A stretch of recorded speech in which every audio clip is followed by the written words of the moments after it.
नमस्कार मेरे प्रिय भाई बहनों, वापस सबसे स्वागत है। मैं सोल्यूशन में तो हमारे सामने आ गया है बिहार बोर्ड क्लास 10th का सोशल साइंस का ओरिजिनल क्वेश्चन पेपर, जो कि आपका सेकेंड पाली में आज एग्ज़ाम होने वाला है त्रैमासिक परीक्षा का, जिसमें सामाजिक विज्ञान में आप लोग का 70 ऑब्जेक्टिव पूछेगा।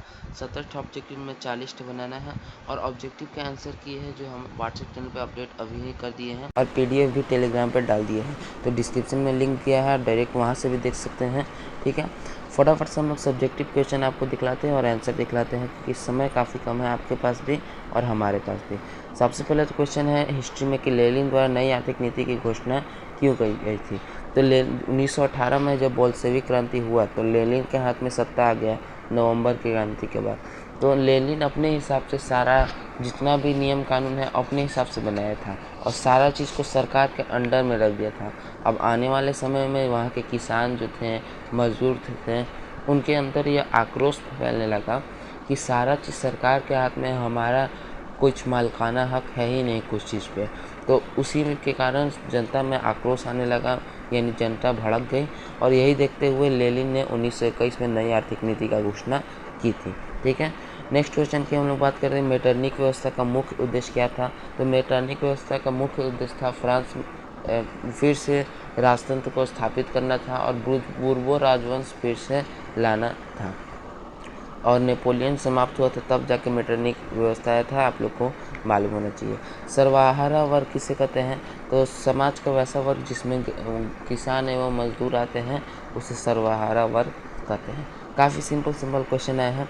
रूसी क्रांति के 2 कारणों का वर्णन करें। रूसी क्रांति का आपको 2 कारण लिखना है। तो पहला आप लिख सकते हैं जार की निरंकुशता, मतलब कि वहाँ का जो राजा था वो काफ़ी निरंकुश था, जनता के कोई भी दुख दर्द से उसे कुछ मतलब नहीं था। और आप दूसरा कारण लिख सकते हैं मजदूरों की दयनीय स्थिति, गरीबों एवं मजदूरों की दयनीय स्थिति भी आप इसमें लिख सकते हैं, क्योंकि रूस में ज़्यादातर गरीब एवं मजदूर लोग ही थे और उनका ही छोटा छोटा खेत का आकार होता था, जिस कारण से उन लोग फसल भी ढंग से नहीं कर पाते थे और उनसे लगान यानी कर ज़्यादा लिया जाता था। तो यह भी आप इसमें टॉपिक में लिख सकते हैं, या फिर आप प्रथम विश्व युद्ध का प्रभाव लिख सकते हैं। काफ़ी सारा कारण है, वरना विदेशी घटनाओं का प्रभाव, जैसे कि रूस जापानी युद्ध हुआ था, उसके बाद एक क्रीमिया का युद्ध हुआ था, तो ये सब कारण आप लिख सकते हैं। नेक्स्ट क्वेश्चन आप लोग का है राजनीतिक विज्ञान में कि भारत को धर्मनिरपेक्ष बनाने वाले 2 प्रधानों का जिक्र करें। तो पहला तो भारत में किसी भी धर्म को राष्ट्रीय धर्म का मान्यता नहीं प्राप्त है। ठीक है, और दूसरा आप लिख सकते हैं कि भारत में प्रत्येक धर्म के लोगों को अपने धर्म का किसी प्रचार प्रसार करने का पूरा छूट है, जिस कारण से भारत एक धर्मनिरपेक्ष राज्य है। जो फिर छठा है कि संघीय राज्य की 2 विशेषता बताएं। तो संघीय राज्य में केंद्र सरकार एवं राज्य सरकार दोनों होते हैं और संघीय सरकार में दोनों सरकार के पास अपने अपने कार्य को बांटा गया है और दोनों सरकार अपने अपने कार्य के प्रति जिम्मेवार होते हैं। बाकी आप लिख सकते हैं कि इसमें एक उच्च न्यायालय होता है। ठीक है, तो मतलब टॉपिक पे आप 2 थे लिख दीजिएगा तो काफ़ी होगा, जो आपको जितना मन करे उतना लिख सकते हैं। फिर उसके बाद कहते हैं हम कि भारत में भाषाई विविधता से आप क्या समझते हैं। तो भारत में काफ़ी अलग भाषा बोलने वाले व्यक्ति आपस में मिलजुल कर रहते हैं और इसी को भाषाई विविधता कहते हैं। जैसे आप दक्षिण में यानी साउथ में चल जाइएगा तो वहाँ तमिल तेलुगु बोलने वाले लोग रहेंगे। आप इधर चल जाइएगा नॉर्थ में ज़्यादातर हिंदी इंग्लिश बोलने वाले लोग रहेंगे। उसके बाद फिर हम लोग चल जाते हैं गुजरात साइड में, तो गुजराती बोलेंगे, राजस्थान में राजस्थानी बोलेंगे, महाराष्ट्र में मराठी बोलेंगे, तो इस तरह से बिहार में भोजपुरी बोलेंगे। तो मतलब भारत में अलग अलग भाषा के बोलने वाले लोग आपस में मिलजुल कर रहते हैं। इसका अर्थ यह है कि भारत में भाषाई विविधता पाई जाती है। फिर है कि भारत में विधायकों में महिलाओं का प्रतिनिधित्व की स्थिति क्या है। तो भारत में पूछा गया है, तो इसका हमको डायरेक्ट डाटा नहीं याद है, हम आपको आगे लिखवा देंगे। बिहार में पूछता है तो बिहार में आप लिख सकते हैं कि बिहार में विधानसभा में महिलाओं को 50% आरक्षण दिया जाता है, यानी 50% आधा महिला रहना जरूरी है। आगे इकोनॉमिक्स का क्वेश्चन है कि आय एवं गरीबी के साथ क्या संबंध है। तो भैया आय और गरीबी के साथ एकदम सापेक्ष संबंध है। यदि किसी व्यक्ति का आय कम होगा तो उसका निवेश कम होगा, अगर निवेश कम होगा तो उसका बचत कम होगा, और उसका बचत कम होगा तो वह व्यक्ति गरीब होगा। तो यही इस आय और गरीबी में संबंध है, और इसी को गरीबी का कुचक्र भी कहते हैं, जो कि रैग्नार्स द्वारा दिया गया था।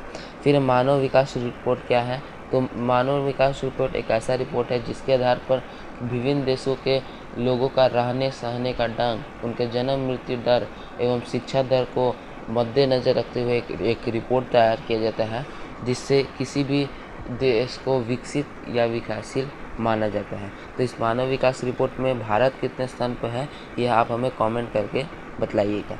नेक्स्ट क्वेश्चन है कि सकल घरेलू उत्पाद को प्रभावित करे। तो किसी भी राष्ट्र में एक वर्ष के अंतर्गत उत्पादित होने वाली कुल वस्तु एवं सेवाओं का मौद्रिक मूल्य सकल घरेलू उत्पाद यानी कि जीडीपी कहलाता है। फिर 12 मिश्रित अर्थव्यवस्था से आप क्या समझते हैं? तो वैसा अर्थव्यवस्था जिसमें पूंजीपति वर्ग एवं समाजवादी दोनों तरह पाया जाता है उसे मिश्रित अर्थव्यवस्था कहते हैं, जिसका प्रमुख उदाहरण भारत है, क्योंकि भारत में सरकारी स्कूलें भी हैं और भारत में प्राइवेट स्कूलें भी हैं। भारत में प्राइवेट अस्पताल भी है और सरकारी अस्पताल भी है। आगे है भूगोल में कि नदी घाटी परियोजनाओं के विकास के उद्देश्य क्या है। नदी घाटी परियोजनाओं के विकास के उद्देश्य क्या है?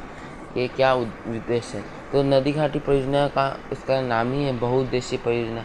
मतलब नदी घाटी परियोजना से काफ़ी सारे लाभ प्राप्त होते हैं, जैसे कि पर्यटन की दृष्टि से, सिंचाई इसकी दृष्टि से, बाढ़ नियंत्रण की दृष्टि से, पशुपालन की दृष्टि से, वरना सड़क बनाने की दृष्टि से। मतलब नदी घाटी परियोजना से काफ़ी सारे हमें लाभ पहुँचते हैं, इसीलिए इसको विकास करना जरूरी है। चौथा है फिर समोच्च कृषि से क्या अभिप्राय है? तो समोच्च कृषि पहाड़ी क्षेत्र में ढालीनुमा ज़मीन में किया जाता है। इस कृषि में इस तरह के सीढ़ी बनाकर खेती किया जाता है, ऐसे करके पहाड़ी भाग में सीढ़ी बनाकर किया जाता है। क्योंकि अगर देखिए मान के चलिए कि यह कोई पहाड़ है इस तरह का, ठीक है, एग्जांपल ले लीजिएगा, आप लोग हंसिएगा मत। यह कोई पहाड़ है, अब इसमें हम लोग सिंचाई करेंगे, कोई भी खेती लगाएंगे तो ऐसे खेती लगेगा, और इसमें सिंचाई करेंगे तो पानी ऊपर से डालेंगे तो सारा का सारा जो फसल है वह बह जाएगा। तो इसीलिए पहाड़ी क्षेत्रों में कोई भी फसल लगाया जाता है तो इस तरह से ढालीनुमा मिट्टी को काट के बना दिया जाता है सीढ़ी के आकार का, और इसमें फसल लगाया जाता है, इसमें फसल लगाया जाता है, इसमें फसल लगाया। इससे फ़ायदा ये होता है कि फसल टूटता नहीं है और सिंचाई बढ़िया से हो जाता है, ठीक है। तो उसी को समोच्च कृषि कहते हैं। अब जैव विविधता क्या है? तो जीवों में पृथ्वी पर काफ़ी प्रकार के जीव पाए जाते हैं। जीवों में पाए जाने वाली विविधताओं को ही हम जैव विविधता कहते हैं। मतलब जैव विविधता से आप समझ लीजिए कि जैसे हमारे सृष्टि पर आप आसपास देखिएगा तो रोड पे कुत्ता घूमता होगा, बिल्ली घूमता होगा, बकरी घूमता होगा, हम घूमते हैं, तो हम लोग में कुछ न कुछ विभिन्नताएं पाई जाती हैं। जैसे कुत्ता 4 पैर पर चलता है, हम लोग 2 पैर पर चलते हैं, बकरी के 2 कान होते हैं। तो इस तरह से हम लोग में जो विविधता है उसी को हम लोग जैव विविधता कहते हैं। संसाधन से क्या अभिप्राय है? तो संसाधन हम कुछ जो भी चीज़ का उपयोग अपने जीवन में करते हैं वो सारा वस्तु संसाधन ही कहलाता है। चाहे अभी आप मोबाइल में देख रहे हैं तो मोबाइल संसाधन है, पेन से लिख रहे हैं तो पेन संसाधन है, मतलब हर चीज़ संसाधन है, आप खुद एक संसाधन है, ठीक। फिर है आप लोग का नेक्स्ट दीर्घ उत्तरीय प्रश्न में कि रूसी क्रांति के प्रभावों की विवेचना करें। तो रूसी क्रांति का क्या क्या प्रभाव विश्व पर पड़ा है, आपको इसका विवेचना करना है। तो रूसी क्रांति के बाद तो सबसे पहले नया एक शासन वर्ग का उदय हुआ था। कौन सा शासन वर्ग? तो साम्यवाद का उदय हुआ था। उसके बाद पूरा विश्व 2 गुटों में बढ़ गया था, एक पूंजीपति और एक समाजवादी। मतलब काफ़ी सारे रूसी क्रांति के बाद बहुत प्रभाव पड़ा था। जर्मनी के एकीकरण में बिस्मार्क की भूमिका का वर्णन करें। तो जर्मनी के एकीकरण में बिस्मार्क की भूमिका उतना ही मेन है जिसमें इटली, मेजनी और काउंट काबूल जितना उसमें थे इटली में, उतना ही बिस्मार्क जर्मनी में अहम है, क्योंकि बिस्मार्क ही के कारण बिस्मार्क जर्मनी का चांसलर था और उसने ही विभिन्न देशों से युद्ध लड़के सेडोन से युद्ध करके काफ़ी सारे युद्ध करके जर्मनी के एकीकरण को पूरा करवाया था। फिर इसका राजनीतिक विज्ञान का दीर्घोत्तरीय प्रश्न है कि भारत में किस तरह की जातिगत असमानताएं जारी है, स्पष्ट करें। तो इसमें आप लोग को 5 से 6 थे, आप लिख सकते हैं अपने दैनिक आसपास जो देखते हैं कि जाति के आधार पर शादी होता है, जाति के आधार पर स्कूल में एडमिशन होता है, जाति के आधार पर कोई नौकरी मिलता है। तो यही 5-6 ठे आप लोग को लिख देना है जातिगत असमानता। फिर है सामाजिक विभाजन की राजनीति का प्रमाण किन किन चीज़ों पर निर्भर करता है। सामाजिक विभाजनों की राजनीति का प्रमाण किन किन चीज़ों पर निर्भर करता है, स्पष्ट करें। नेक्स्ट क्वेश्चन है कि बिहार में विकास की भावी संभावनाएं क्या हैं, विस्तार पूर्वक चर्चा करें। तो बिहार में विकास की भविष्य में क्या क्या संभावनाएं हो सकती है, आपको चर्चा करना है। मेरे नज़र में तो कोई नहीं है, क्योंकि जब तक ये सरकार रहेगा तब तक तो कोई विकास तो होने वाला नहीं है। बाकी आपको कुछ सूझ रहा है तो आप लिख सकते हैं, हम आंसर में आप ऐसे दे देंगे। फिर उसके बाद है राष्ट्रीय आय। राष्ट्रीय आय का अर्थ बताए, इसकी प्रमुख गणना की प्रमुख वृद्धि लिखें। तो राष्ट्रीय आय किसी भी देश की एक वर्ष में उत्पादित कुल वस्तुएं एवं सेवा का मौद्रिक मूल्य होता है राष्ट्रीय आय। राष्ट्रीय आय के गणना के प्रमुख विधि होता है उत्पादन गणना विधि, आय गणना विधि, व्यय गणना विधि। मेनली 3 ठे होता है, बाकी और 2 ठे एक्स्ट्रा में लिया जाता है। उसके बाद फिर आप लोग का है इधर आंसर की हम लोग लाते हैं, क्योंकि दीर्घ उत्तरीय प्रश्न में हम लोग का इतना ही क्वेश्चन था और लघु उत्तरीय प्रश्न हम सारा आपको दिखला दिए। ये अब ऑब्जेक्टिव पे हम लोग आंसर की बात करें, ये है तो इसको हम लोग व्हाट्सएप चैनल पे अपलोड कर देंगे। यही ऑब्जेक्टिव के आंसर की है। और इधर भूगोल का सब्जेक्टिव में दीर्घ में भूगोल का देखें कि देश के आर्थिक विकास में संसाधनों का महत्व का चर्चा करें और सतत विकास की अवधारणा की व्याख्या करें। तो 28 क्वेश्चन कंप्लीट हो गया आप लोग का। अब इधर आंसर की हम लोग बात करें तो आंसर इधर है यहाँ पे। तो अब हम एक आंसर बतलाने जाएंगे तो काफ़ी ज़्यादा समय निकल जाएगा, इसलिए इसको हम लोग व्हाट्सएप चैनल पे ही अपलोड कर देते हैं, आप लोग वहाँ से देख लीजिएगा। बाकी व्हाट्सएप चैनल, टेलीग्राम चैनल पे हम लोग अपलोड करते हैं, वहाँ से देख लीजिए। और आगे की आप लोग का मैथ और इंग्लिश का जो एग्ज़ाम है उसका भी पेपर आएगा, इसलिए चैनल को आप लोग सब्सक्राइब कर लीजिए चैनल पे यदि नए हैं तो। हम मिलते हैं आपसे नेक्स्ट वीडियो में, तब तक के लिए जय हिंद जय।